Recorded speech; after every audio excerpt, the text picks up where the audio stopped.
సృష్టికి మూలం అమ్మతనం, సృష్టించలేనిది అమ్మ గుణం.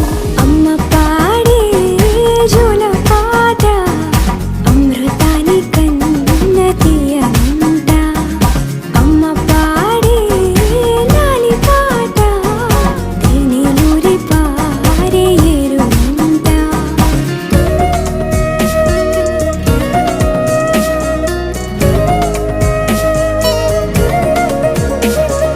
నింగిని తాకే మేడలకి పునాది రాయి అమ్మా, అందం పొందిన ప్రతిశిలకి యులిగాయం అమ్మా. నింగిని తాకే మేడలకి పునాది రాయి అమ్మా,